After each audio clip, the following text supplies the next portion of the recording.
உன் மகன் எங்கே இருக்கிறான் என்று கேட்டால் எனக்கு தெரியாது. ஆனால் குகையை விட்டு சீறி புறப்படுகின்ற வேங்கை புலியை போல என் மகன் வேலும் வாளும் உரசுகிற ஒரு யுத்தகலத்தில் இருப்பான் என்று அந்த தாய் கூறியதாக புறநானூற்று பாடலிலே படித்திருக்கிறேன். மறுமலர்ச்சி திமுக எங்கே இருக்கிறது? தமிழகத்தின் உரிமை கிளர்ச்சி களங்களிலே இருக்கிறது, போராட்ட களங்களிலே இருக்கிறது. ஸ்டெர்லைட் நாசகார நச்சாலை அகற்றும் போராட்டமா 18 ஆண்டுகளாக கிளர்ச்சி களத்திலே. தென்னாட்டை தமிழ்நாட்டை அடியோடு அழித்து விடுமே அணு உலை, அதை அகற்றுகின்ற போராட்ட களமா?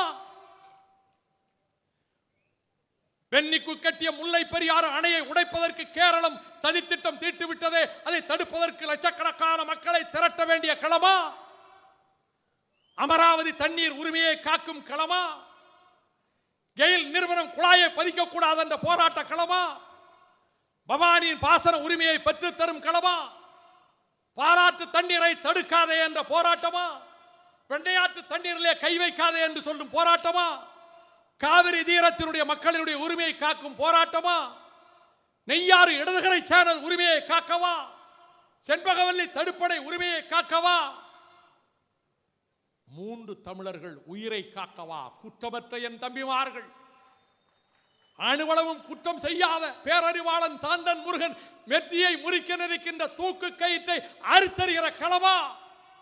உயர் நீதிமன்றத்திலே போராட்டமா? உச்ச நீதிமன்றத்திலே ஜத்மலானியை கொண்டு நிறுத்த வேண்டுமா? நதிகளை இணைக்க வேண்டுமா? 63 ஆண்டுகளில் எவரும் ஒரு மசோதாவை கொண்டு வரவில்லை. நதிகளை இணைப்பதற்கு 1200 மைல்களை நடக்க வேண்டுமா?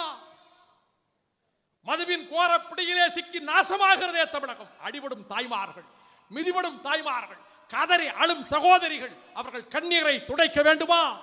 உபரி தொடங்கி ஈரோடு வரையில் மக்களை, கோடிக்கணக்கான மக்களை சந்திக்க வேண்டுமா? ஊழலற்ற அரசியலுக்காக போராட வேண்டுமா? அத்தனை களங்களிலும்